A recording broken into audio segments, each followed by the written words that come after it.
You are looking live here in beautiful Salt Lake City, Utah, here at DNA HQ. And this is the DNA Sports Recap Podcast. What's going on over there, dude? What's going on?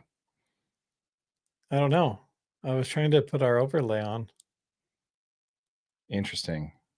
Here, let's scroll down here and see what's causing that issue here. Main overlay. Oh, there it is. There we go. Now I'm not much, man. Not much. I'm just living my best life. How about you? Very nice. Very good. Very good. Yeah, I'm kind of like right here in the middle of the screen, aren't I? I think we both are. I think like we're pretty being cut off by the logo. So oh, you are, yeah. Here, let's put what we were sipping on today there. Let's put it up there. I like it. I like it. Okay, so I'm gonna be cut off for this episode, dude. No, don't do that. There. What is going on there? Do we need to adjust the camera? May have to adjust the camera here. Hang on 1 second here. Why don't you talk to the fine people and let them know everything about what's great about the merch store? Yeah.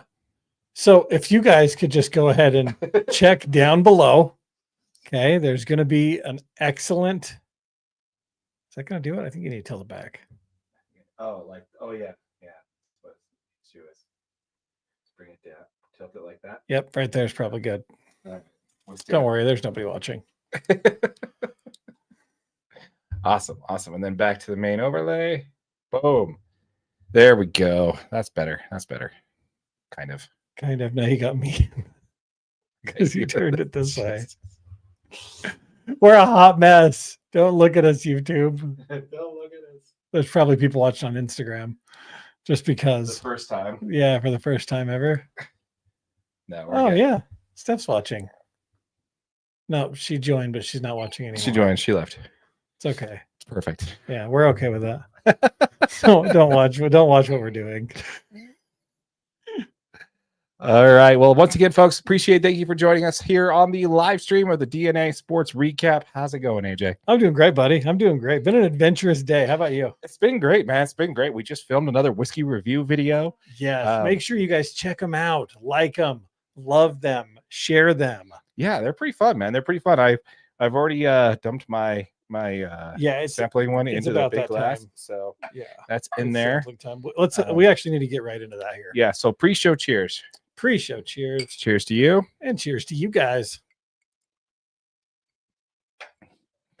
All right. So let's go ahead and jump into the podcast, shall we? Should we just go ahead and jump into the pre's for that? Perfect. Yeah, absolutely. Okay. Once again, folks, you're watching this on our live stream or you're watching it after the show.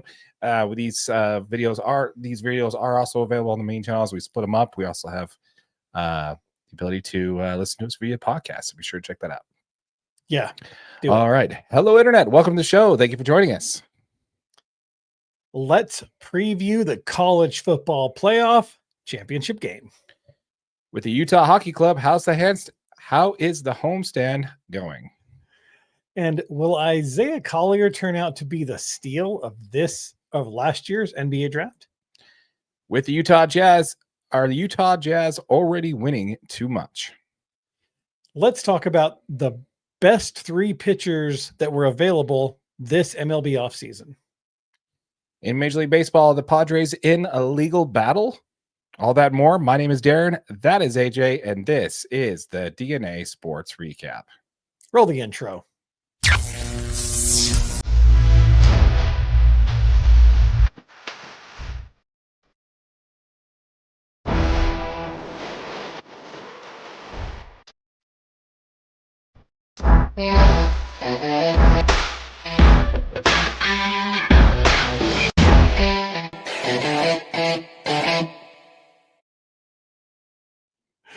I just can't help but to think of how far we've come, dude.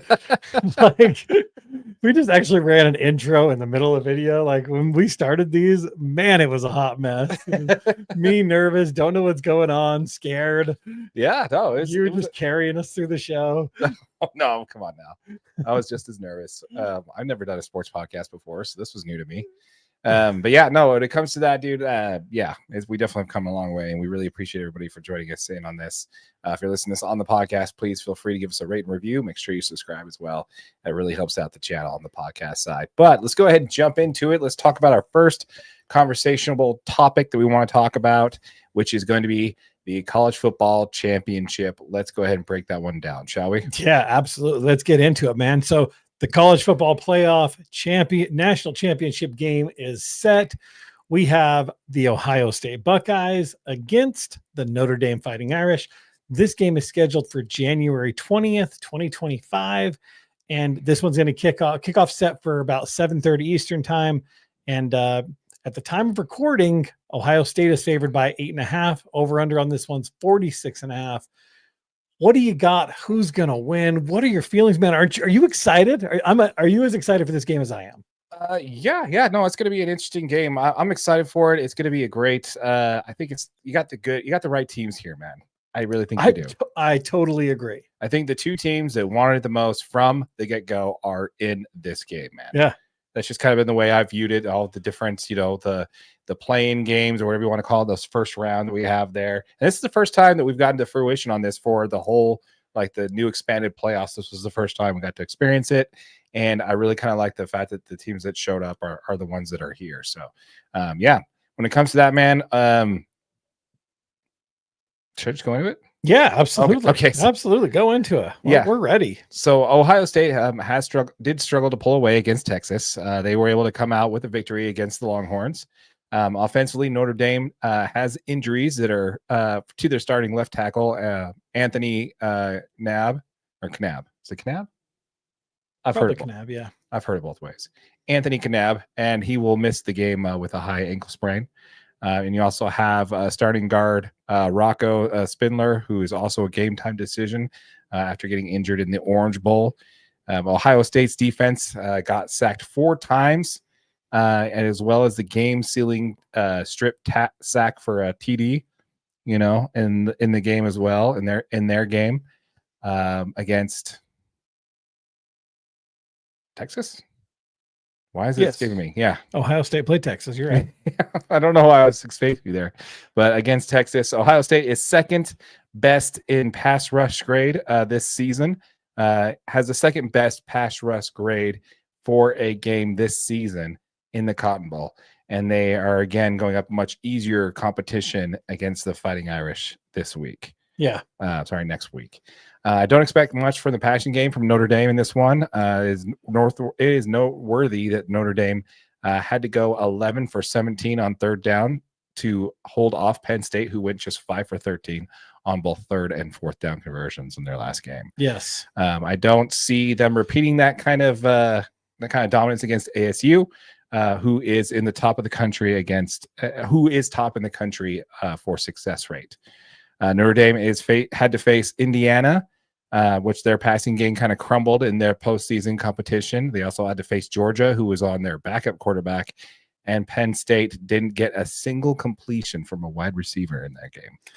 Yeah, I think that's really interesting. That is such a good take too, because Notre Dame has had a much easier path to this spot than Ohio State has.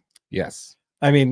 Ohio State opens up against Tennessee, which is a great team out of the SEC. Mm-hmm.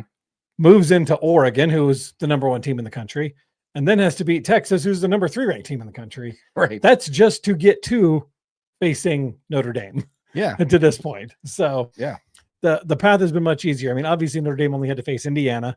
I mean, there's questions on whether Indiana even deserved to be here. You know what I mean? Right. Like, so that's Georgia again, on the backup quarterback, and then a Penn State team that I was rooting for the whole way, but didn't have as tough of a schedule to get to that point either. True. Right? They had some easier games to get there. So, yeah, I mean, I think you've got a great observation there. There's been a big difference in abilities to win big time football games to get to this point so far. Yeah, absolutely. Ohio State's running game with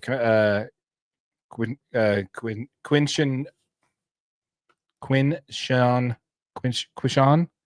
Gosh, I can't say these names for the life of me. I think spell check changed it on me here too. Judkins, Quishon Judkins, and Travion Henderson is going to be overwhelming for this Notre Dame team. Their run game is is a huge advantage to them. I don't see too many advantages for Ohio State. I don't see too many advantages for Notre Dame in this one. I definitely think that Ohio State's going to come away with this, and I'm going to take them to win this one, and I have them covering as well. Yeah, I'm with you. I think that after Ohio State lost their game to Michigan, they have been on an absolute mission. They've beat some really good football teams to get to this point. Notre Dame is another really good football team, and when it gets to this point and Ohio State does beat Notre Dame, this will show that they really did deserve it. This game's going to be really entertaining. Notre Dame has a great defense. It is going to test this Ohio State offense that is really, really rolling at this point. You know what I mean? At this point in the season. So I'm not sure Notre Dame can actually do enough against this really talented OSU offense. And I worry that they're going to, against this OSU team on offense, right? So I worry that Notre Dame's going to struggle to actually score points. So I don't know. I think it's still going to be a close one. I do think both teams have quarterbacks that are experienced, that want to be here, that are going to fight and put the team on their back to get to that point. And I think Ohio State wins this in a close one, 27-24, and becomes national champions for the first time since 2014. Very nice. Very nice. Got 34-21. Ohio State is what I have this one on. Oh, you got it a little bit more then. You definitely covering the 8.5. I don't think they cover the 8.5. Yeah, the only reason behind that is because with the exception of Texas, they have had big wins in the college football playoff. Yes, they have. So the fact that they are playing against what I would consider an inferior opponent, not necessarily an inferior opponent, Notre Dame, I picked them to win the last round. But I am saying that Ohio State had a much tougher path through this, and I don't think that Notre Dame is a much better team than Texas. They had a much tougher path, and they really stormed through their teams. They actually beat their 3 opponents by a combined score of 111-52. Yeah, so yeah, that's a point differential. There. Yeah, absolutely. That's a point differential. We do have a comment here that we're going to go ahead and jump in and bring it on screen. We have Jeffy who says hi. Hi, Jeffy. Thank you for joining us here on the live stream. Appreciate it. Thank you very much for jumping in and commenting. If you do have a comment, you do want to talk about, you do have a take on what we're talking about, please feel free to jump in the comments and let us know. We would love to hear from you on that. With that said there, let's go ahead and talk again a little bit more about the college football playoff here. We want to hear from you folks. Let us know what you think in the comments down below. Who do you got winning this one and why? And what's your final score? We'd love to hear from you on that one. Let us know in the comments down below. Yes, absolutely. Please do. And make sure if you guys are watching this one on one of our short videos, know this whole thing is available as a podcast, wherever you get your audio. And make sure you guys leave us a rating review on that one too, if you do tune in. Absolutely. On the YouTube side, if you have not yet, hit that subscribe button, hit that notification bell. We're giving the first $500 that we earn in AdSense revenue back to y'all. So make sure that you are subscribed so you don't miss out on that. This is a perfect time to actually talk about that. We did cover a few of the games that happened in the previous rounds there that we definitely want to talk about in regards to this one, which is going to be talking a little bit about something a little bit newer. So there is something there that folks are talking about for this first creation of this version of the expanded college football playoff. So there were 4 teams that all got byes in the first round, right? Yep. We had Oregon, Boise State, Arizona State, and Georgia. Correct. All 4 of these teams had byes. And you know what also all these 4 teams had in common? What, Darren? all these teams were eliminated in their first game. What? You mean the teams that had a bye into the next round lost their game in the second round? Yeah. So I would absolutely love to hear what you think's going on there. Well, I think there's a couple of things here, right? So in the first round, every home team also moved forward in the first round, right? So Tennessee was at Ohio State wins. Clemson's at Texas wins. Indiana's at Notre Dame wins. SMU is at Penn State wins. Every one of these teams gets a home game in their first round. So you have your crowd, you got your own locker room, you got every bit of momentum, you're on campus practicing, and you've got an in-game feel that you get to go into. And then once you're done, you get jazzed up and they say, here we go. Oh yeah. You know what I mean? Like, you're ready. Once you win that game, you know who your next opponent is, because the schedule's already made that far. Perfect. That's great. So when you go into these next games, right, you're like, okay, well, we're going. We got a ton of momentum. You're going against a team at a neutral site, right, that's had 2 to 3 weeks off. And I mean, Boise State, I love them. You know what I mean? And they were the team that everybody in America was cheering for, because it's like, this team could do it. Here we go. Right. Unfortunately, they faced a Penn State team that is much more talented, and they didn't. Did they really have a shot in this game? No, they probably didn't. They were massively overrated, right? They won the Mountain West, and that you're just not, the talent lines just don't line up. Mm-hmm. Notre Dame gets Georgia again at a neutral site. Georgia's on their backup quarterback. Notre Dame goes in there and beats a really talented Georgia team. Ohio State, absolutely rolling. They beat up on Tennessee. They make them look real bad. And then they do the exact same thing to Oregon again. Second round, Oregon hasn't played. They're coming off of a season. They don't know who they're playing. I mean, yeah, they've got the same time to prepare, but they're not. I don't know, man. I think this is a huge disadvantage to take a bye in the second round and have to play a team that's coming out. Yeah, take a bye in the first round and then go into the second round and take a team that has a ton of momentum coming in. Yeah, no, I'd have to agree with you there. There's definitely something to that. We got a comment here from KG10 10 to this 10 TH5 said that's why it's called a bye. Absolutely love it. Perfect. Exactly true. You know, so yeah, this is something we've talked about a lot when it comes to the MLB playoffs. We've talked about this quite a bit. And at this time of year, these teams are beat up. Most of them are playing hurt, not necessarily injured, but hurt. And having that kind of time off could have negative effects, yes. But if you were to ask every single one of those coaches that got that bye week, if they wanted that time to help their players get healthy, they're going to take it. Yeah. You know, so with the exception in Major League Baseball, with the exception of the Dodgers this year and the Houston Astros, this happens all the time. Right. And what it brings in is this, it's sad that it's it's brand new to this, right? It's brand new to this sport. So this platform, absolutely. They need to figure it out. But I think it's the same kind of concept in that league that's happening in this league, is that the coaches and the front office need to find a way to keep their players engaged so they don't have that whole negative impact, whether it be extra scrimmage practices or bring in a local college team from their home area that's maybe not, you know, a division school, but somebody else that they can do something with, or something they can have some live in-game type reps that they don't necessarily have to worry about getting injured and stuff like that, but they're definitely still engaged, definitely having those live reps with a game scenario. Yeah. It's something that they need to do in order to keep themselves I can tell you how you fix it. How do you fix it? You make that first round games, the bowl games at a neutral site. The second round games should be the bye week, and you should get that, and that should be your home game. Instead of the first round teams getting a home game, the second round teams, you get a bye and a home game. That way you're not traveling across the country to whatever Rose Bowl or whatever bowl game you have to go to face a team that just played the previous week.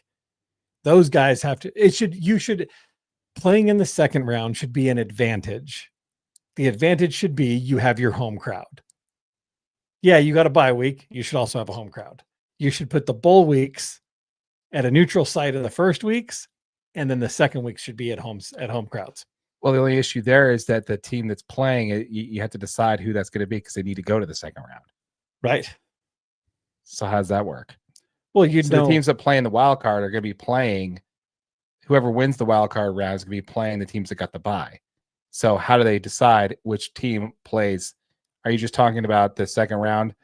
So the neutral site will be the first game, the first round. Yep, the neutral site's Those are the first rounds, and then the home game. The second game is whoever got the bye gets the home game. Okay, so you have the home field advantage, but you still get the rest. Yep, exactly. Okay, that's an actual advantage. I'm on board with that. I like that. Yeah. You also have another comment here from Pacific Northwest Ute.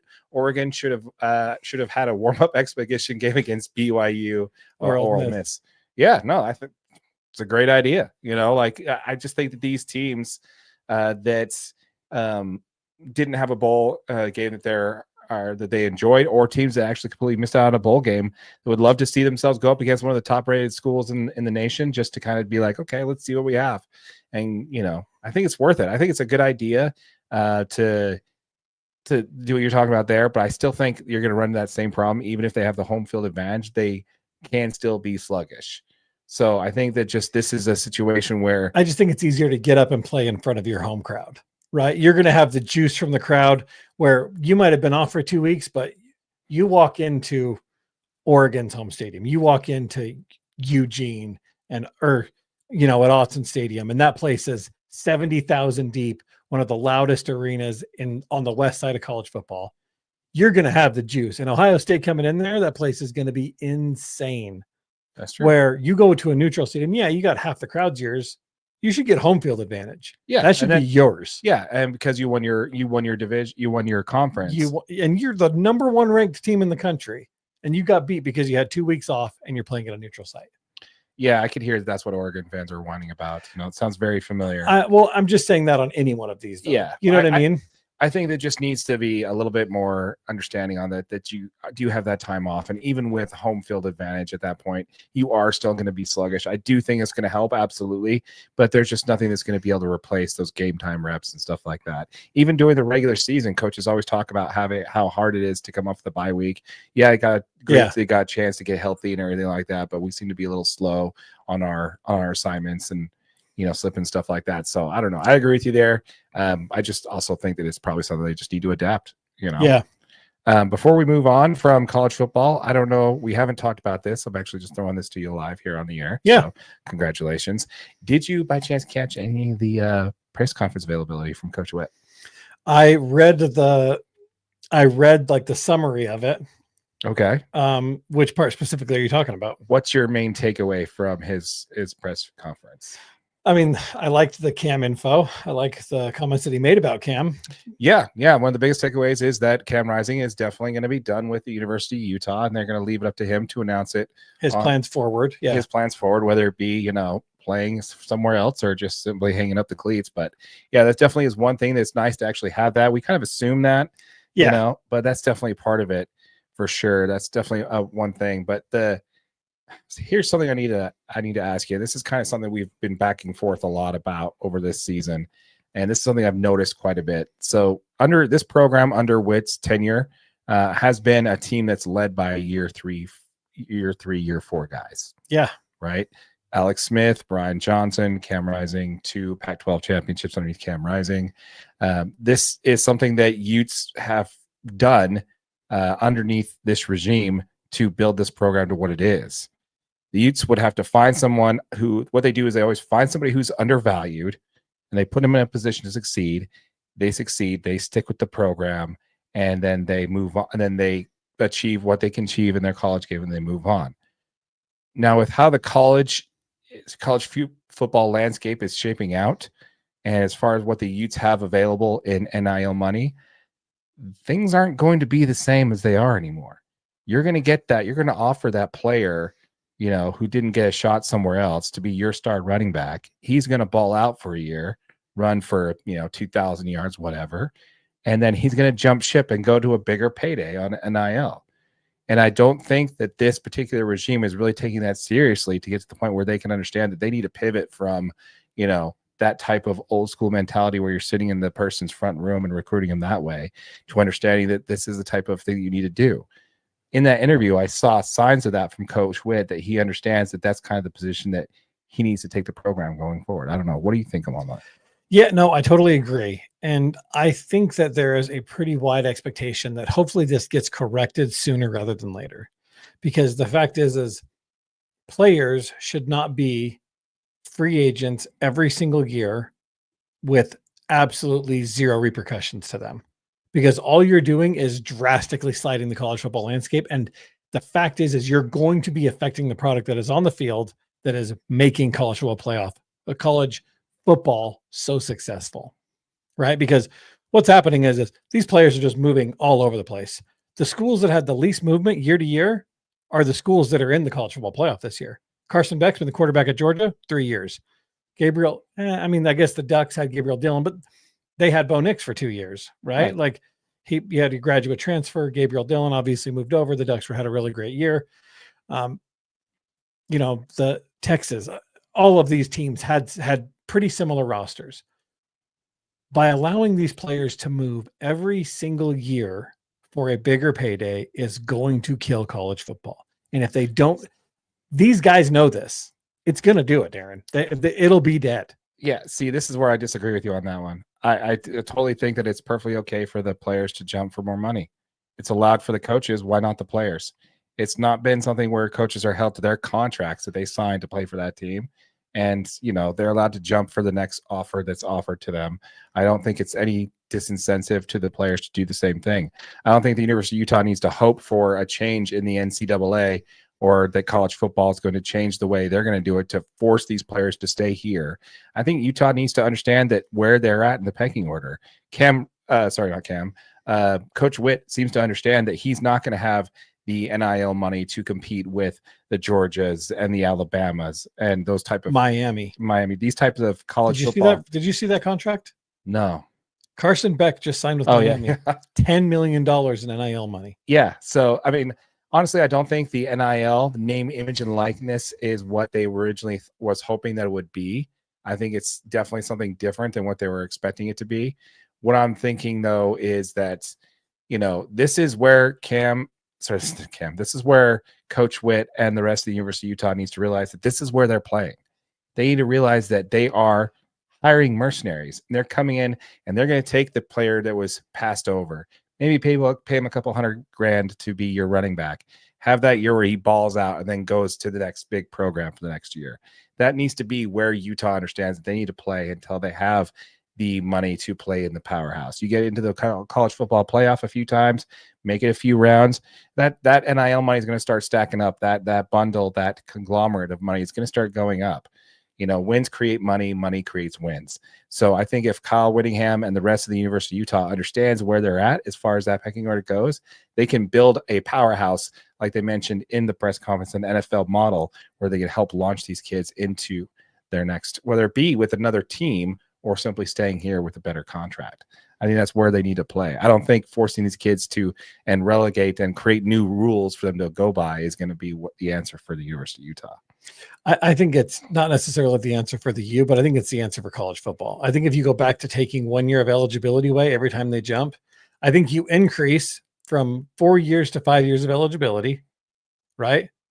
And then I think you take a year of eligibility away when they transfer schools. All of a sudden, these kids have to pay to move. You know what I mean? If they know they can't play the whole next year, they're going to think about it. And it's not, again, this isn't just for the U, because I don't think, yes, I understand that the rule applies to the U, but we're talking every single school, right? This is affecting everybody, all the way down to Boise State that just made a college football playoff. You have players that are valued, that are bringing immense value, that these guys are giving a chance to step onto the stage and help their university. They have a great year, and now they're offered money. That did you see the article that there was a player from Boise State that was offered double figure NIL money by the University of Oregon? Boise State's budget for NIL is like $9 million. Mm-hmm. Oregon is obviously much more capable. You have one player and they can just pluck them. Yeah. But if that player is ineligible to play next year, and Oregon offers him and he says, hey, you want to sit for a year and then you come. See, now sitting for a year, I'm not okay with. What if you just take away a year of eligibility? Off the end. Yeah, off the end. So yeah, you get hurt, it's on you. Yeah, they have I think the 5 and 5. You have 5 years of eligibility, and you got 5 years to have all those years of eligibility. No injury, no nothing, no opt-outs. Speaking of injuries, did you see that they're trying to get Dorian Singer another shot? I did see that of eligibility. Yeah. I hope that works because that would just change things. That would definitely put Utah in a better spot to have him come back. Yeah. More on this to come, though. I think it's a fascinating conversation to have, and we'd love to hear from you folks, Utes fans. Let us know in the comments down below what you think about Coach Witt's press conference, what you think about, all this different changes to the NIL, and if there's going to be some changes needed moving forward. We'd love to hear from you in the comments down below. Absolutely. Which one of us is right? Should they change it? Should they not change it? Leave us I'm not saying I'm not changing. I just don't think that penalizing the player for taking more money is really the solution. I think you got to. I think you have to penalize the player, because if you don't, it's going to get out of hand. It's already out of hand. How else do you fix it? Well, just restructuring NIL to be what it was supposed to be, where a player can go out and get their own revenue off their name, image, and likeness, not the schools paying them, not the PAC paying the school, the player and his or her agent going out and making deals for that person. So if they want to go sign jerseys at a car dealership, get paid 10 grand to do it, absolutely. But these kind of things where people are just getting 10 grand from, and the school's the one just handing them checks because it came from their committee, their NIL committee and conglomerate. I think the revenue sharing idea is a great step in the right direction. Revenue sharing is great. That's going to help. Yeah. But the problem with revenue sharing is the rich get richer in revenue sharing, right? Like Notre Dame doesn't belong. Notre Dame doesn't belong to a conference. Did you see how much they're getting?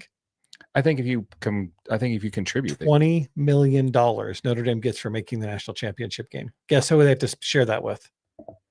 Nobody. They're independent. Ohio State gets $20 million also for making the college football playoff. Guess who they have to split it with?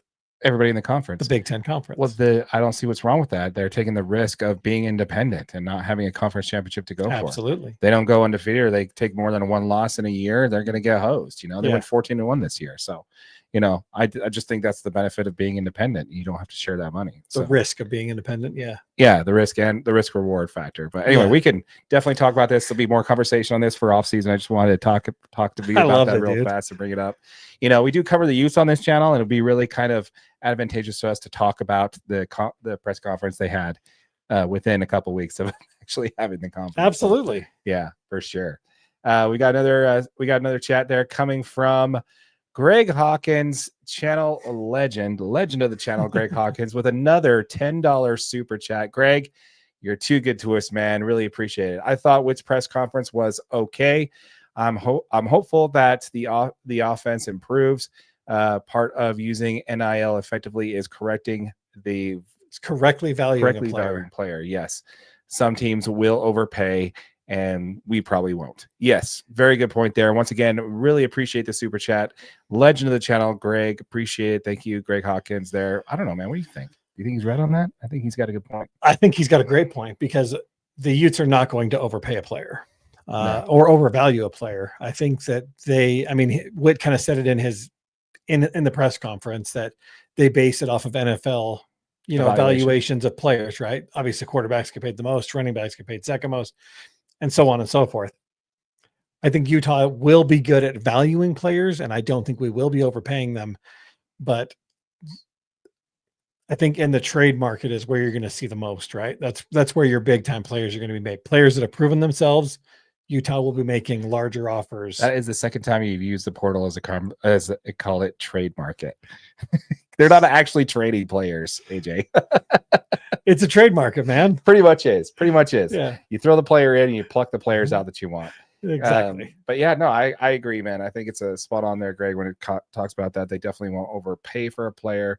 But then again, you're getting a lot of these players that don't really have a lot of value. They're making several million that just end up sitting on the sidelines because they don't even make the cut, So where does that fall into? So I think the whole concept of name, image, likeness is being misused, and they need to better align that to figure that out. I just think if the NCAA tries to step in and do anything, then the top 25 schools are going to be saying, okay, we're out.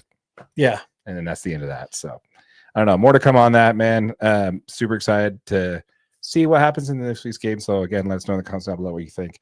All right, you want to go ahead and pivot on over and talk a little bit about our Utah Hockey Club? Let's do it. All right.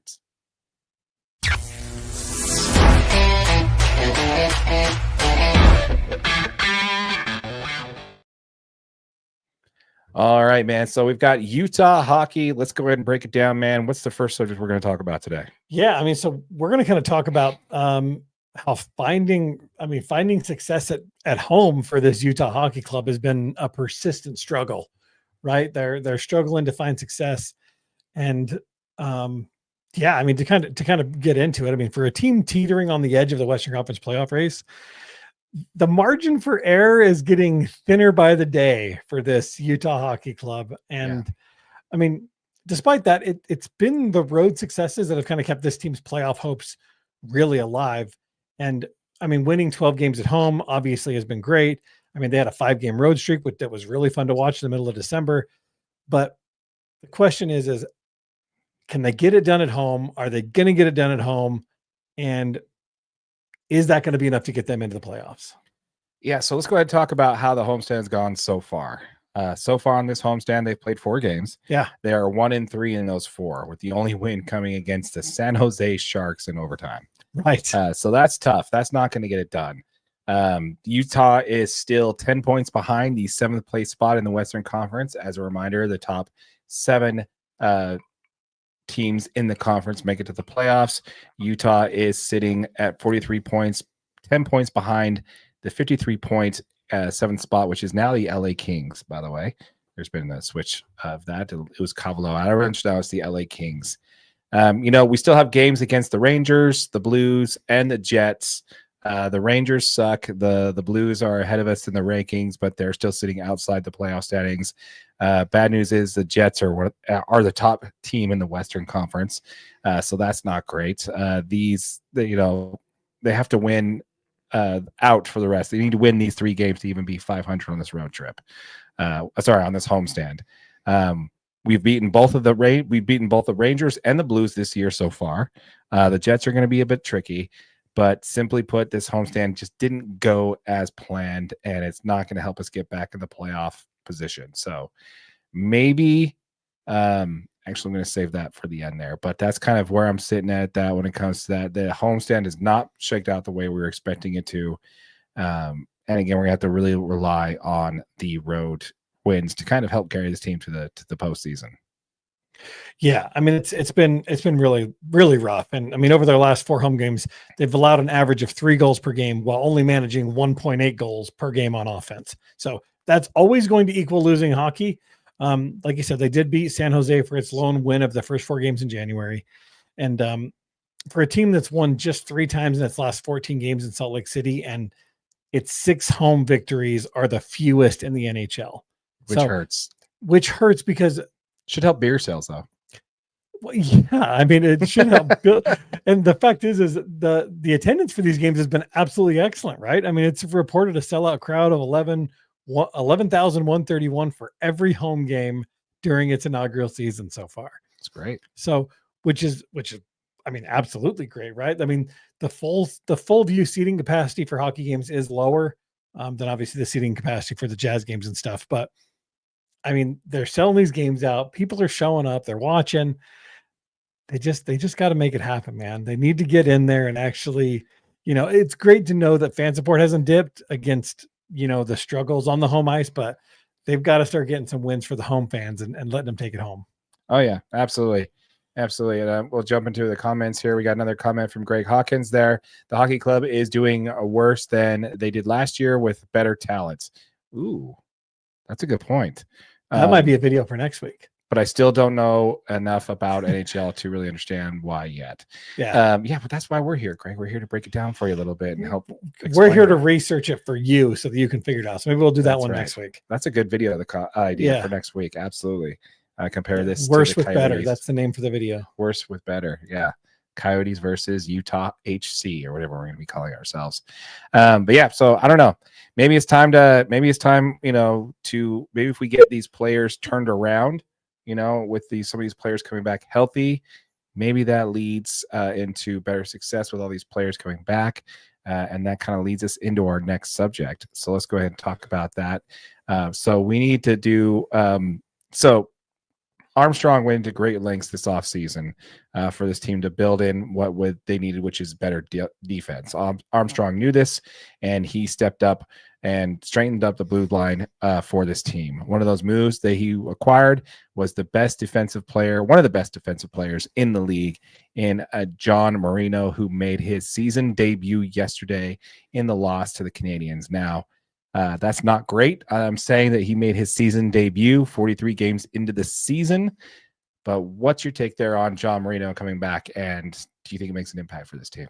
Oh, he absolutely makes an impact. I mean, this guy, John Marino's debut for Utah was an absolute statement performance that clearly demonstrated why he didn't need time in the AHL, right? This guy, because most players take time in the AHL to get back into game shape. They get a few games to come back. This dude played 18 minutes. Marino ranked third among Utah's defensemen, and he was just an absolute force on the ice for every single minute that he was out there. I think the most telling part of his performance was probably the impact that he had during the 15 minutes that he spent at even strength, right? So when he was on the ice 5-on-5, Utah absolutely dominated the play. That's all there is to it. The numbers speak for themselves. 18 shot attempts, 10 scoring chances, 6 high danger chances, and 1.13 expected goals. Without him out there, the team's numbers just plummeted, man. They only had 5 shot attempts, 4 scoring chances, and 0.21 expected goals in the time that he's off the ice for Utah hockey. So his presence made a clear difference the whole time that he was out there. And it wasn't just in the offensive zone, right? Those are just offensive numbers. Right. He led all Utah skaters in on-ice shot attempts, unblocked shot attempts, shots on goal, and expected goal percentage. And when they were at full strength at 5-on-5, he wasn't just, I mean, this dude wasn't just getting back in the saddle, right? He got out there and he made a difference immediately. He finished with the second highest game score among Utah defensemen. And that's according to Hockey Stat Cards. So, I mean, that kind of tells you a lot about his all around game, that he was just out there. He played a great game. He was rock solid. So yeah, I mean, he was fantastic in his game back. He's going to continue to make a huge difference for this team moving forward. I mean, I've got a ton of statistics that we can go into, but his first game back was absolutely great. Just sucks it came in a loss. It did come in a loss, but it's a huge step moving forward, right? Give up 5 goals when you bring your best defensive player back. It's kind of not great. But we've lost a ton of pieces over the season. True. As far as offensive weapons, and replacing those guys is going to be more difficult. One thing you got to remember about Marino is he is actually not a great offensive player. He never has been in his career. No. So he's very much a defensive player. The team did play offensively better when he was out there, but he himself doesn't actually take a ton of shots. No. So he doesn't take a ton of shots on goal. He doesn't assist a lot. The team's better because he's back there playing great defense. So his debut was great, man. I mean, really, he had a great first game back. It's great to have him out there. He plays with really good positioning, and he's got a great ability to contribute without the puck. So he's going to be a guy that's going to make a difference moving forward. Oh, no, I 100% agree. I really think that he's going to be one that can even tip the scales.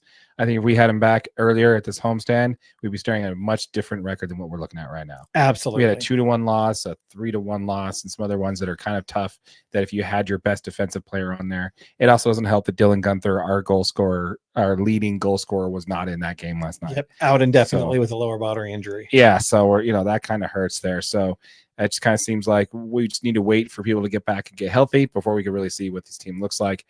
Having a Marino back now and having have him help solidify the defensive end, I think is going to be huge. I don't think the ship has sunk yet for the Utah Hockey Club to make the playoffs this year, but just like you said, the margin is definitely getting tighter. For sure. Absolutely. We want to hear from you folks. Let us know what you think in the comments down below.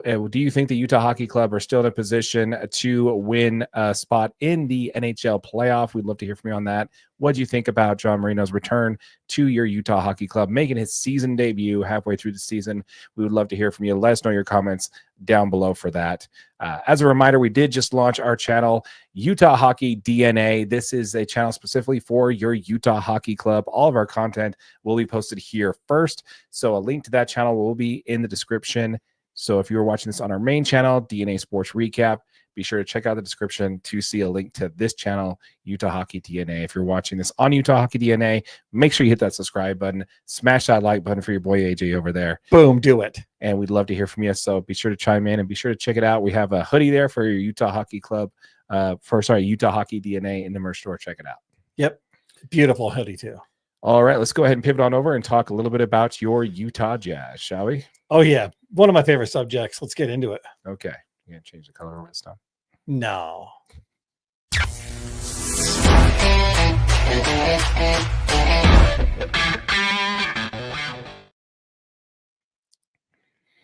Let's go ahead and jump into some of the Utah Jazz content we have this week, shall we? Yeah, let's do it. Let's do it. Isaiah Collier, man, I think he's a player that we absolutely have to talk about. Obviously, he's a rookie point guard, been making huge strides in the last couple of games. He was selected 29th in the last year's draft, and he's really had a great couple of games, right? And right out the gate, it kind of looked like Kyle Filipowski was going to be the one that got away, right? He kind of snuck into the second round. So my question is, what's your thoughts on Isaiah Collier, and is he going to be the steal of our draft for last year? Well, that's a very good question, especially when you understand that you also had Keontae George in that same draft. 2 years ago was Keontae. I'm sorry, not Keontae George, Taylor Hendricks. No, that was 2 years drafts ago. Who am I thinking of? Bryce Enzema. No, he was 3 years ago. I just named all three drafts from the previous. How about Cody Williams? There it is. There it is, Cody. Appreciate it. Gosh, that was a long walk for a short drink of water there, Darren. Yeah, so Isaiah Collier, I definitely think he's going to have the position to be the steal for the draft for this Utah Jazz team. Obviously, just because of where he was picked in relation to, how keep in mind, this dude was the #1 recruit out of high school going into USC last year. Yeah, and I think that's really what hurt him. I think USC was just a mess. It was for that squad. There's just a whole bunch going wrong there, and I think that negatively impacted his draft stock, which I think really helps Utah Jazz when it came to picking him where they got him. Do I think he's the steal of the draft? I don't think he's the steal of the draft. I think the question is more, is he the steal for the Jazz in this draft? Maybe not the steal of the whole draft, but is he the steal for the Jazz? Very good question. So let's go ahead and break it down. So he had a great game against Brooklyn, right? Great game. 23 points, 7 assists, 7 rebounds, 50% shooting from three, and 56% overall from the field. However, that was the first time that he hit double digits in the month while averaging 27 minutes per game in January. He was playing that many minutes due to Keontae George's injury, who is back tonight, by the way. And that's actually only the second time this season he scored more than 10 points. So while I'm trying to put hesitation on that, I think it's important for people to realize that, yes, he had one great game. Does that really pivot over to something more? I think it does, because he's showing ability to run an offense with averaging 8 assists per game over his last 5 games. Has played great dishing the ball out. Still turning the ball over, 2.5 turnovers per game. I think that hurts because his first game where he was in the starting lineup, he was a little nervous, a little jittery. He gave up 5 turnovers in that game. Yeah. But he is really working with the dimes, man. I think, and you're going to like this. This is going to be a bold comparison here. I really like his comp compared to D. Will. Really? Think about it just for a second. Give me a second on this one. Now, bear with me. He is the exact same size, 6'3", 200 pounds. They're both the exact same size. Now, the Utah Jazz were in a much different position where they needed D. Will to be the point guard for that team. Remember, he did not start right out of the gate. He was coming off the bench, but that was a team that needed him to win and was not trying to lose games. Yeah. In this situation, Isaiah Collier was brought in 40 games into the season there. In a very different situation. Very different situation where anytime he was slightly hurt, he was put on the injured reserve. Yes. So it's a little different situation here, but if you look at it, his ability to penetrate into the paint, initiate contact, and his hunting for contact, hitting the fadeaway, and also being a little bit more consistent from three over the last 5 games is basically spelling out exactly the same type of player that D. Will was. Yeah. Now, do I think he's as talented as Darren Williams was?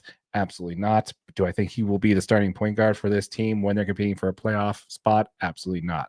But do I think he's going to be the right backup point guard for the second unit on a team that's competing for the playoffs?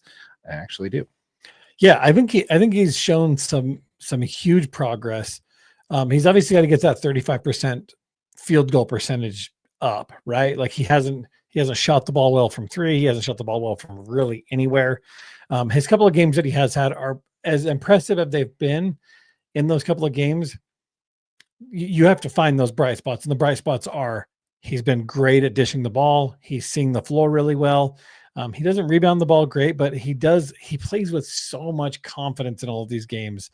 So the integration into the Jazz's lineups are going to be crucial for him to continue to grow and develop. And I think his career night against the Nets is really just like that stepping stone, right? Like I feel like he needed to have that to show that I can be something more than just this bench guy that's really buried at the back of the bench that you're only calling up on when you've got injuries that are 8-9 deep. So, right. That was a cool game because it was kind of highlighted by obviously his game-winning shot that ends up being the difference. But I don't know. I think he's got huge potential, right? This dude has a chance to really be a contributor moving forward, even if it is that 5th or 6th guy off the bench that can come in and just relieve you. I mean, realistically, if this guy turns into a Chris Dunn type player that is a defensive dog that can come out there and play great defense on a backup point guard, he can contribute. He goes in and he finds contact and he plays with confidence and he can dish the ball to effective 3-point shooters. That's a win, man. Yeah. You got this guy at the very tail end of the first round. No, I agree. I think he's a steal in the draft for that reason. I think another good comp for him to be on where his actual role will be with his team when their competitor is Earl Watson. Do you remember Earl Watson? Absolutely. The early oop. Yep. To Evan, or what was his name? Jeremy Evans. Dunk champion. Jeremy Evans. Yeah. I think that's going to be where his role is. He's going to be able to facilitate. He's been able to facilitate with the Jazz and come up with stats like that. 7 assists on a team that's not that great shooting is a good stat line. Yeah, you're absolutely right.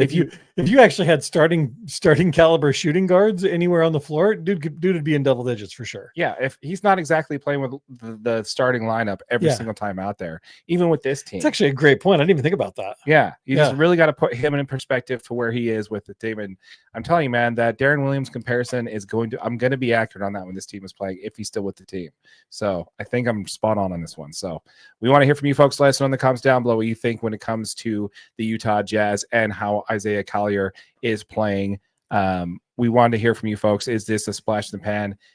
It's really interesting to how we're having breakout play from our second-year guards this year between Keontae George and Bryce Sensabaugh. And then when both of those players are unavailable, our rookie guard that we drafted this year has a statement game. I think that's really kind of interesting. I actually love it because it tells you that we're doing a good job recruiting, right? Like drafting. You're absolutely right. Drafting. And we know Ainge had some ability. He's obviously drafted some great players in his time. And knowing that we're drafting players that can fill your bench up with talented guys that are probably going to need an opportunity, like a full-time opportunity somewhere else. That's great for restocking. You know what I mean? Like if you can hit on a lottery pick, it makes your ability to get good faster much, much better. Mm-hmm. So, no, this is going to be great. I do think that, actually we got a comment. I want to see this one real quick. Greg says, Jazz beating Charlotte right now. Pretty sure basically the entire squad is out too. Yeah. That's not good. Yeah, that's actually going to transition quite well into what we're going to talk about next, which is you want to go. Oh, I'm the one who makes when we're talking about that, right? Yeah. This one, man, is quite simple, man. The Jazz are just winning too much. They're playing tonight against the Hornets. They're one of the 4 teams that have a worse record than the Utah Jazz have. And the Jazz are sitting at a record of 10-28 at the time of recording. Like you mentioned there, Greg, that's probably going to go up 1 tonight. We aren't even halfway through this season, and we already have 10 wins. To me, that is too much wins that we have, and we're not even trying to win right now. Yeah, I mean, it's really unfortunate because as much as you want your team to win, right? It's great for morale. It's great to see these guys getting together and winning games and putting together runs that are fun to watch. And being a Jazz fan, like that's part of being a Jazz fan, is like watching this team mold together. But at the same time, we're trying to do some long-term rebuilding. And to do long-term rebuilding, we are absolutely going to need to lose some basketball games. And historically, the Jazz have never secured a number 1 overall draft pick. That's all there is to it. No, it's not going to happen. There's a conspiracy theory about it. We have a video about it. Check it out. Yeah. And even during the previous rebuilding efforts, like our current trajectory is it's just unfortunately we are too good of a bad team. And it's because we have drafted well. We've got players that are deep, that are talented. And if we don't get the league's worst record, we just don't got a chance, right? I mean, obviously it's going to affect our lottery odds. Mm-hmm. And we got to be one of the 3 worst to have the same odds. Right. And we're not going to be one of the 3 worst. We've just got too much talent, too deep. So yeah, I mean, these occasional victories, they provide immediate gratification because it's fun to watch this team win, right? It's fun to watch these players play good, do good things, have great games. But unfortunately, it's negatively impacting this team's positioning in the upcoming draft. Oh yeah. So yeah, I definitely think it's going to be a situation where the Utah Jazz are going to regret the fact that they're still winning games. They're doing everything they can to lose. I was going to say they're doing everything they can, man. These guys just keep getting better. Yeah. So the problem that we're running into now is that we're benching 4 of our 5 starters for 5 of 5 now. Yeah, 5 of 5 now. Exactly. Yeah. Everybody's out. We're playing. I'm surprised the Jazz aren't getting fined for tanking right now. Dude, like you're benching everybody. Everybody's on the bench. Like we got guys that are just for injury management. You know what I mean? Like, and yet somehow LaMelo Ball and still can't beat us. It still is not beating us. A bunch of ragtag guys from the G League and LaMelo Ball still can't beat us. Yeah, it's pretty bad. It's pretty bad. But yeah, I think it's in a situation, man, where we got to figure out a way to make that happen. I don't know if we're going to start training away veteran players and assets again. I think that's why you're probably going to see things like not John Collins. I don't think that contract's movable, but I think Colin Sexton and JC, who's also out injured. Is he hurt? I don't know if he's actually hurt. I don't think he's actually hurt. I think he is on the trade block. And they want to make sure that he doesn't get hurt. So they're like, I don't know, man. I think if you start JC, the Jazz are in a much better place to lose games than I disagree. He scores too much. No, he scores, but he's not great as a starter. Oh, you're right. Whenever he was coming off the bench, he's great. If he's the starter, he needs to be on that starting roster. Starting point guard for your Utah Jazz. JC. Yeah, get him in there. Jordan Clarkson, absolutely. We'd love to hear from you folks. Let us know in the comments down below what you think in regards to your Utah Jazz, as far as the fact that, one, talk about Isaiah Collier and whether or not he's the steal of the draft. We'd love to hear from you on that one. Also, we'd love to hear from you in regards to our concern that the Jazz are just winning too many games right now. Too many, man. Yeah, capture the flag. Was it in the pooper for Cooper? Hashtag capture the flag. Exactly. Be sure to we want to hear from you folks. Let us know what you think in regards to all that. As a reminder, folks, we did just launch a channel specifically for your Utah Jazz called Utah Jazz DNA. All of our Utah Jazz content will be posted here first in podcast form, so be sure to check that out. A link to this channel will be in the description below if you're watching this on our main channel, DNA Sports Recap. If you're watching this on the Utah Jazz DNA channel, be sure to subscribe to the channel, slap us a like, give us some engagement on that. It really helps out the channel and the algorithm. We'd love to hear from you. And if you're watching on YouTube on one of our short videos, just know this is available as a podcast, the whole episode in its entirety, wherever you get your audio. Absolutely. With that said, let's go ahead and pivot over and talk a little bit about Major League Baseball, shall we? We need to.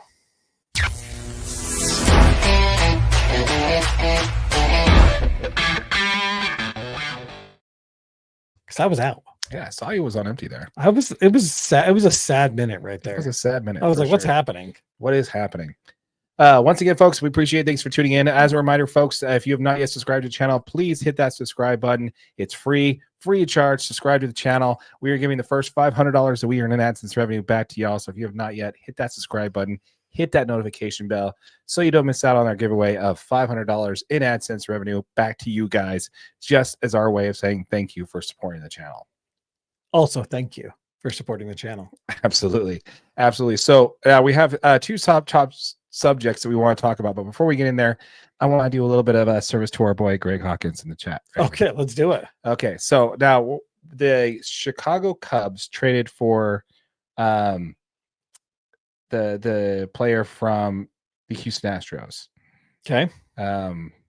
and his name just fell out of my head. I cannot believe it. Help me out, Greg. Who is the player from the Houston Astros that they just traded to the Cubs? We just talked about this last week. Gosh, it's going to kill me. Oh, man. I got you. Kyle Tucker. Thank you. Thank you, Greg. Appreciate it. So, yes, the Chicago Cubs traded for Kyle Tucker from the Houston Astros. Yeah. And we're Houston Astros. It's never going to end, guys. Never going to end. Anyway, so they traded for him. Now, a little bit of controversy happened with that trade there.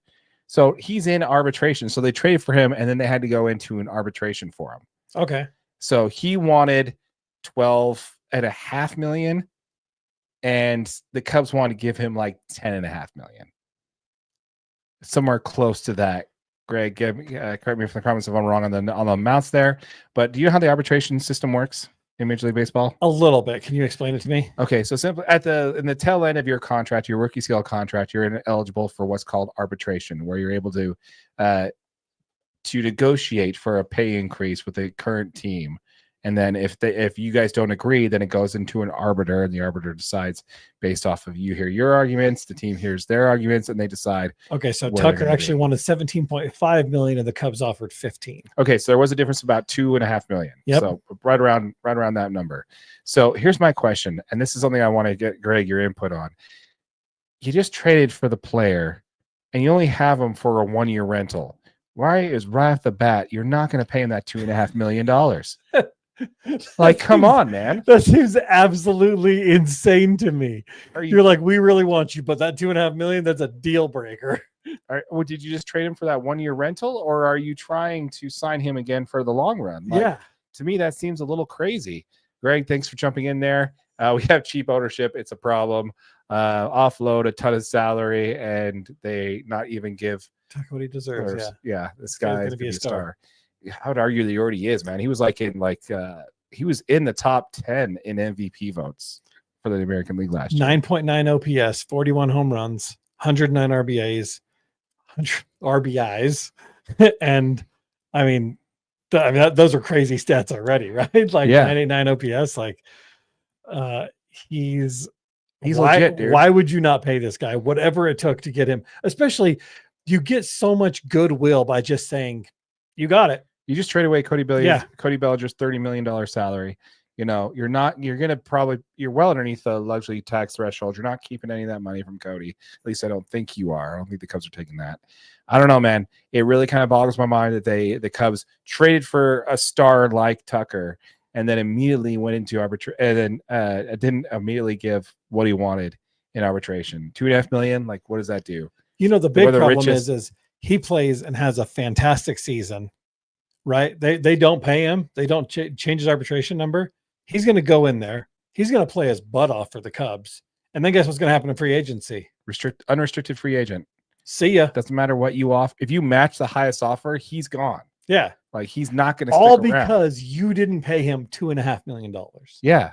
This is the Gordon Hayward situation all over again, where the Jazz didn't they didn't just give him the max, they let him go out and test. He's like, so that they remember this stuff, man. Oh, 100%, dude. So yeah, these guys are looking at it like, what in the actual shit is going on here? Yeah, I agree. We'll let go Behringer go.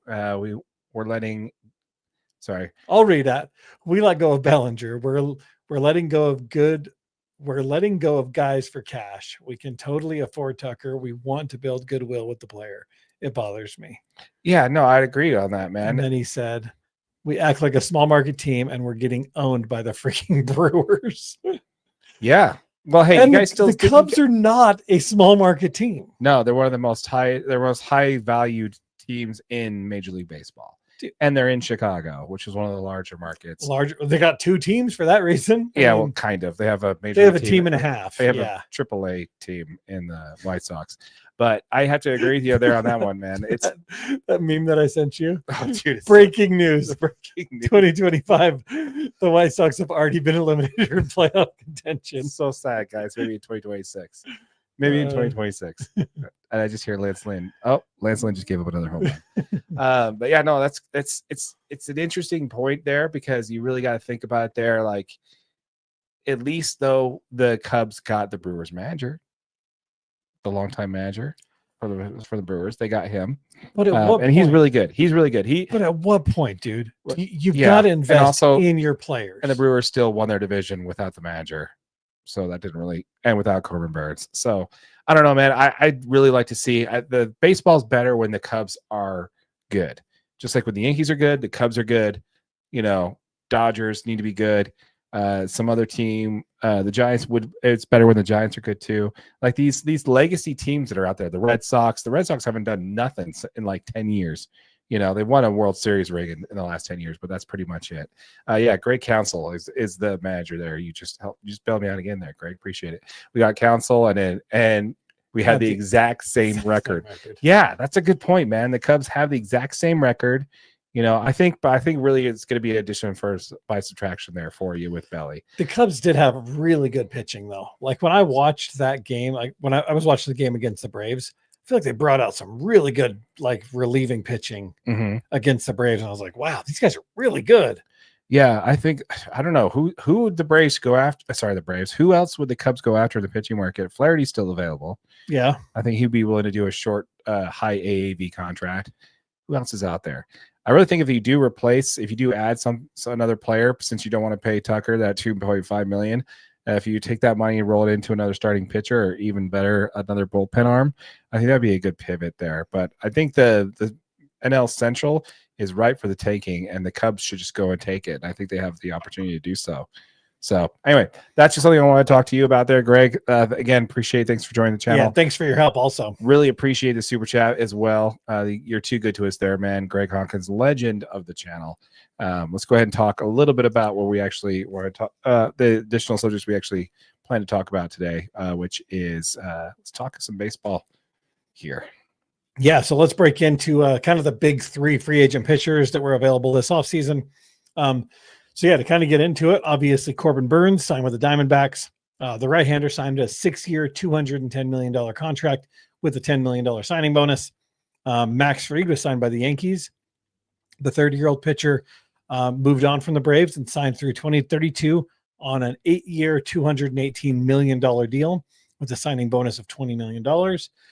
And Blake Snell, the 2-time Cy Young Award winner and easily one of the top, if not the top free agent pitcher on the market this year, agreed to a 5-year, $182 million deal with the World Series champion LA Dodgers.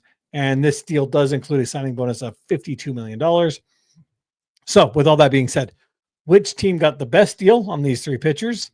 And do any of these stand out to you? What's your thoughts on these?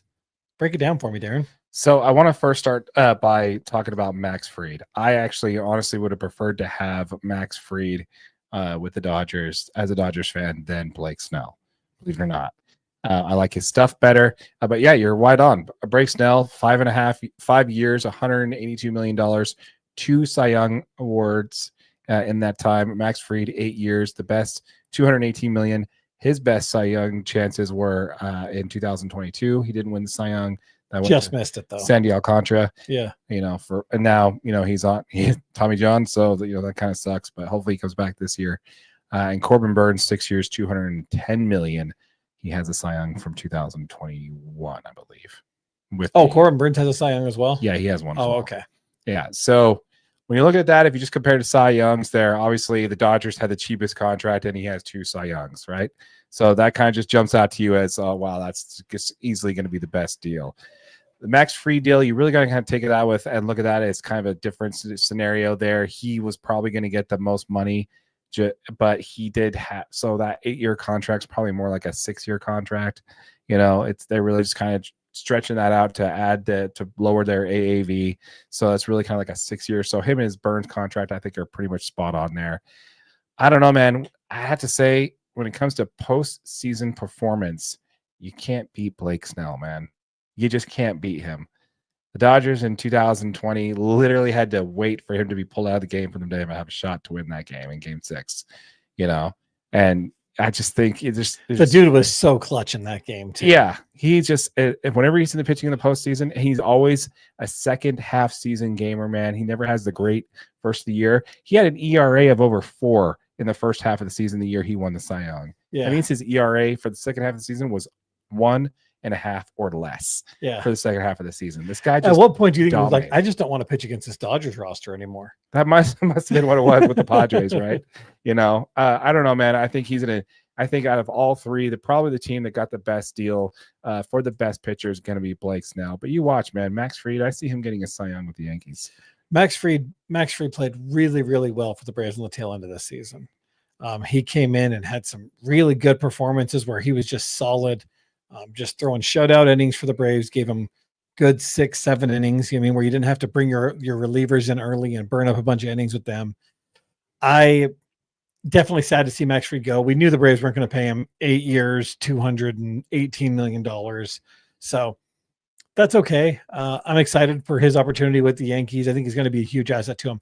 I think that's probably the best value, like you said, for him to be able to accept that all the way through that 8-year contract and bring that AAV down. The AAV down for the Yankees is a huge value when you're going to be looking to sign more players in the future years. So that long contract and especially with that signing bonus of 20 million, right? So he's got 20 million. So you take that right off the top of that 200 and then you divide that, 198 out over the next 8. Oh yeah. That's a great value for the Yankees. How come the Yankees don't defer contracts? They have a high state tax too. I don't know, but realistically, I mean, the Blake Snell contract's kind of the same way. I mean, he took a signing bonus of 52 million. Yeah, that's because he could save $8 million in taxes because he's based in Seattle. Yep. And then he also deferred another $30 million. Correct. In the contract. Yep. Over 5. Love to hear it. Yeah. Like I want to hear it in the comments, dude. Dodger haters, tell me about it. Tell me about how the deferred contracts are winning baseball. But anyway, I had to say the one that stands out to me the most in these three is going to be the Corbin Burnes deal, dude. Yeah, I mean, it just a crazy deal. I mean, I'm kind of interested to see the Diamondbacks pick him up. They don't typically spend that much money on contracts, do they? No, but honestly enough, it's always randomly on a pitcher. they're like, if there's going to be a random huge contract we're going to spend, it's going to be on a pitcher. Jordan Montgomery, they signed him to a 2-year deal. Yeah, absolutely.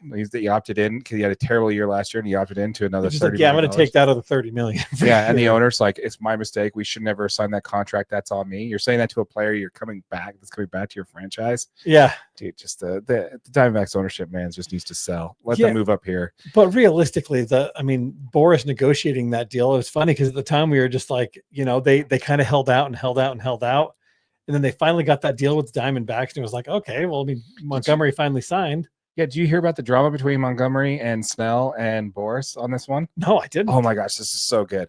So Montgomery basically blamed Boris for why he sucked last year, saying he didn't get a chance to have a spring training. Because he held out so long. Absolutely. Yeah. Blake Snell did the exact same thing. He sucked at the beginning of the year. Yep, had a rough beginning of the year. Luckily, the Padres made the postseason. The Diamondbacks didn't, obviously. Yeah, because of Snell, because he pulled up his big boy pants and realized, you know what, I can't blame somebody else for my ill decisions.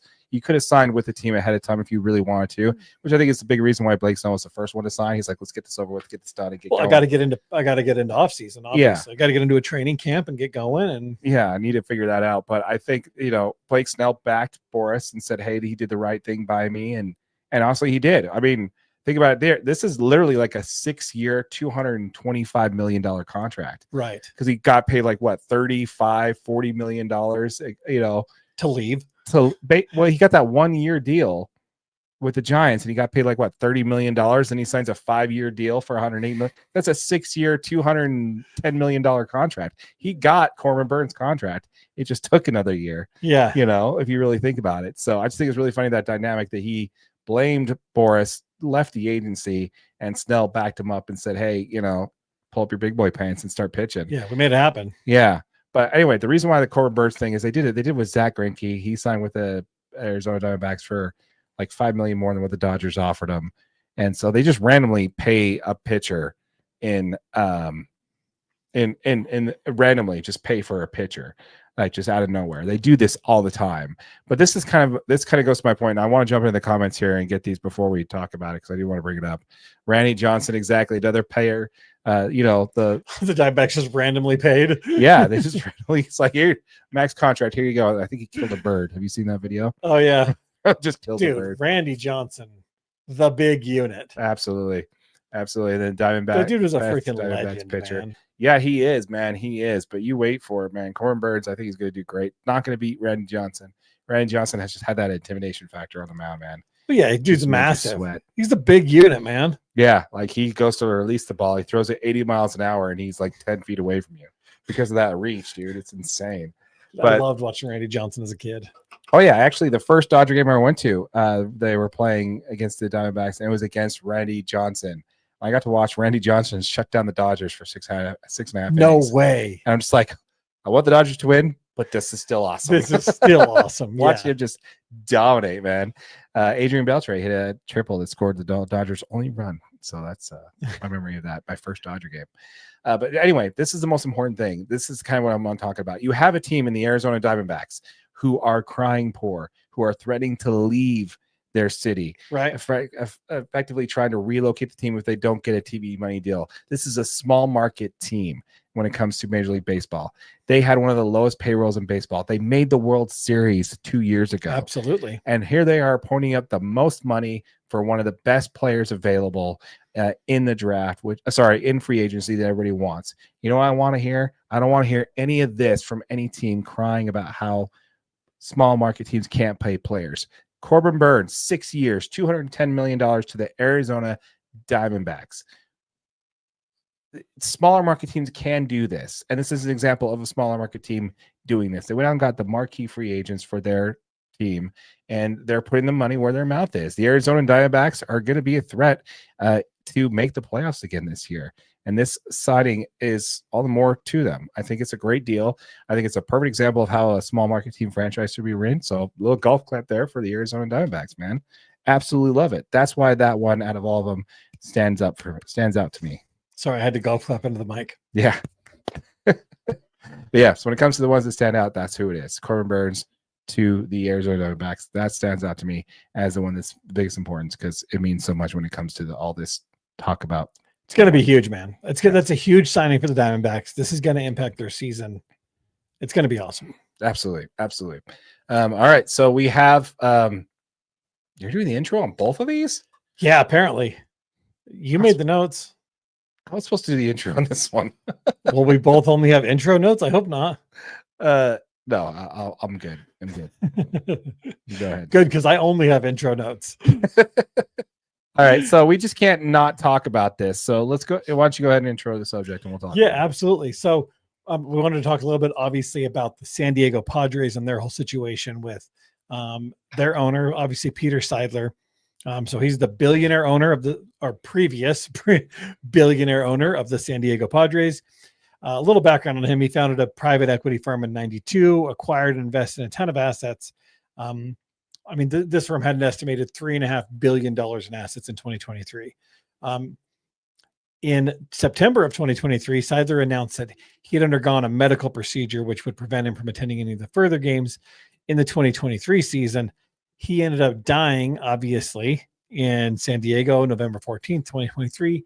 Age 63, his brother John succeeded him as the team's control person. Sheil Seidler, the widow of obviously Peter Seidler, filed a lawsuit against two of her late husband's brothers for control of the team.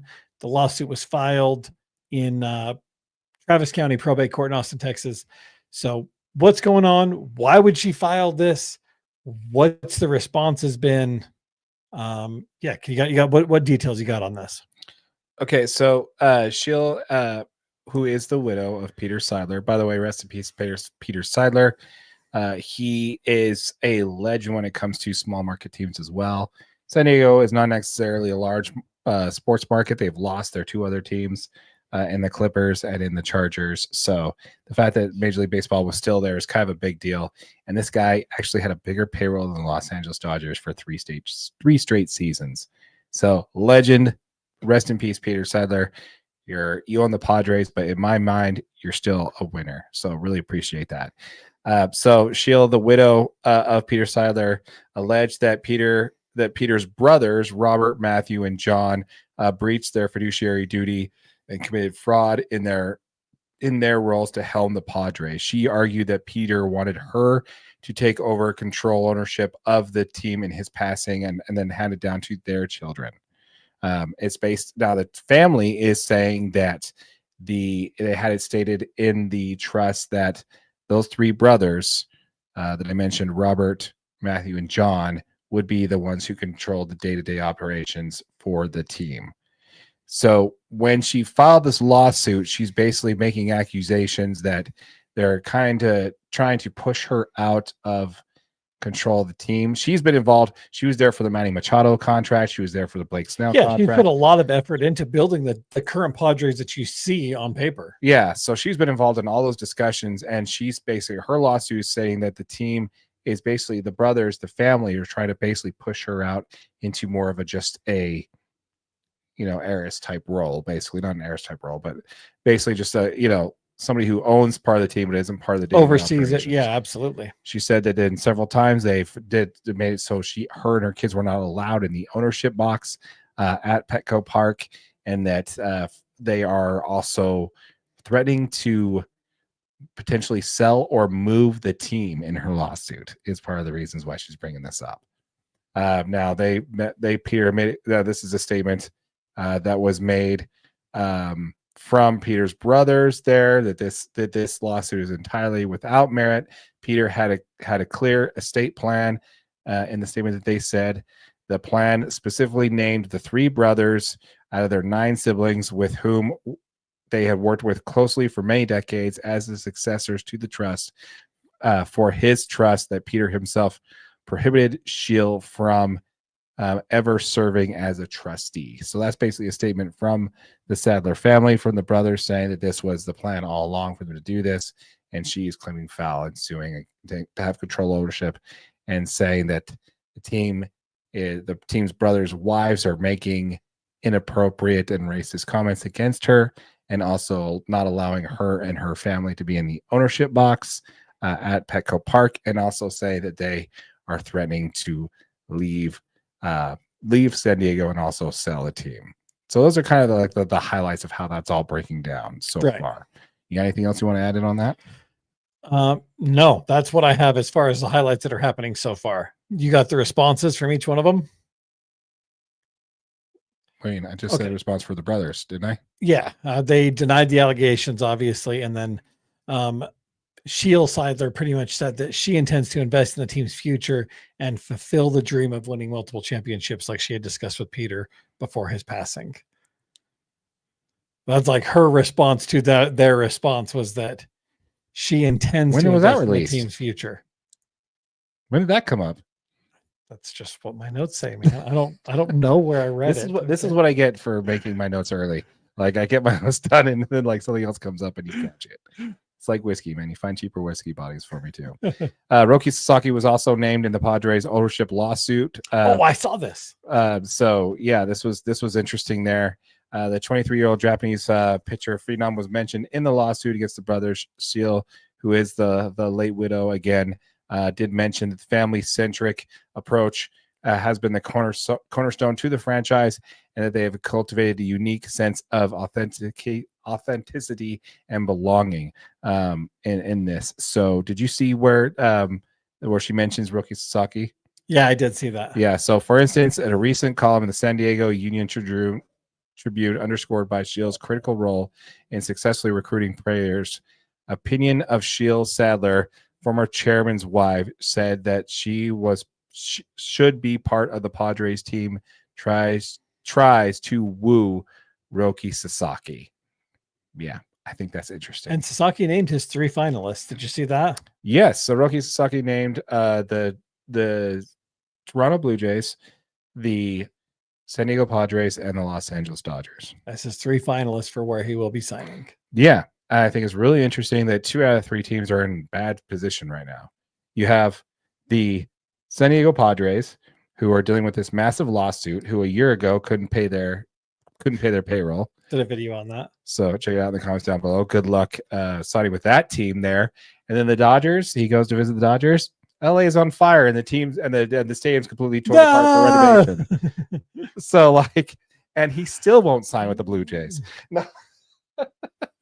Even with the stadium on fire and the whole city on fire, or not the stadium tore apart, the stadium torn apart, and the city on fire, and the Padres like not being able to pay him. Still not going to the Blue Jays. Still not signing with the Blue Jays. No, I'm just kidding. I do think he has a good chance of being with the Blue Jays. There's very much an international flair to Toronto. No, there's a reason why Ohtani. Not a fucking chance. There's a reason why Ohtani considered them as well. No chance, huh? No. Okay. Not a chance. I like it. He just had to pick a third team because everyone is all. Thank you, Greg. Everyone is almost going to the Blue Jays. Always the bridesmaid, never the bride. The Toronto Blue Jays. They're not even paying their own player. Did you hear about this? Vladimir Guerrero Jr., they extended him an offer of $350 million for like an 8-year contract. And you're like, dude, you guys just tried to offer Juan Soto $750 million. You're offering me half that.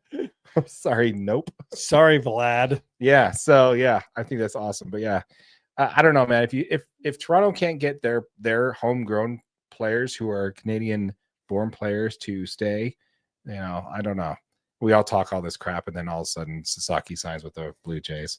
His window actually opened today. He can now officially sign today as an international prospect to sign with the team, and those are the 3 that he recommends. By the way, golf clap too. Roki Sasaki and his team. By the way, the reason why I'm saying that is he actually told the Yankees, the Mets, and the Giants outright, "I'm not signing with your team." See, that is how it should be, though. He hasn't announced who he is, but he did tell the people who he knows he's not going to play for outright, "Hey, I am not signing with you." And I like that because the Dodgers right now have lost 3 players that they verbally made commitments to for international money that they are losing because they're holding out for Roki Sasaki. Like other teams are poaching their international players they're looking for. So the fact that he's telling these teams, "Hey, you've got no shot with me. Go spend your international pool money elsewhere." I think that deserves a lot of respect for sure. Yeah, that's really cool, actually. Greg Hawkins does have a comment here saying he's going to the Dodgers. I don't know if you're breaking that news and we haven't heard that yet. If that's breaking from you, I'd really love that. Did you see the video of the drone footage of him throwing at Petco Park in San Diego close? Everybody just freaked out. You're like, he's gonna be a Padre. Yeah, I don't think so. Yeah, if he is, that's cool. I mean, I don't know if I can't. I was talking in the chat room with a Dodger Heads podcast where they have a show on YouTube. I'm like, I don't know what I want more: Roki Sasaki as a Dodger, or Roki Sasaki not to be a Padre. Can't decide which one I want more. Probably a little bit of both. Yeah, it's probably 50-50. Yeah, we got another comment here from KG10 10 to TH5. Greg knows people. Absolutely, dude. Greg knows some people. Legend of the channel. Greg Hawkins, appreciate it. Again, thanks for tuning in. Thank you for the comment. We appreciate that. Yeah, he definitely knows some people, man. Like he gets it. He gets it. But yeah, we want to hear from you folks. Let us know in the comments down below what you think in regards to the San Diego Padres lawsuit. Also, what you think of the big 3 there when it comes to the big free agent pitchings this year. Who got the best deal? Let us know what you think in the comments down below. Thank you all so much for tuning into this episode of the DNA Sports Recap. We'd love to hear from you folks. Let us know in the comments down below what you thought about what we talked about in today's episode. We'd love to hear from you. If you have not yet, hit that subscribe button, hit that notification bell. We're giving away the first $500 that we earn in AdSense revenue back to y'all. So make sure if you have not yet, subscribe to the channel so you don't miss out on that giveaway. Yes, and if you're watched on YouTube on one of our short videos, just know this whole thing is available as a podcast in its entirety. Check it out, rate it, review it. We appreciate it. Smash that like button for your boy AJ over there. Boom. Check out the merch store. Check out what we got down there for you. So much good stuff. More stuff coming. Buy a hoodie. Absolutely. With all that said, my name is Darren. That is AJ. And this has been an episode of the DNA Sports Recap. Till next time.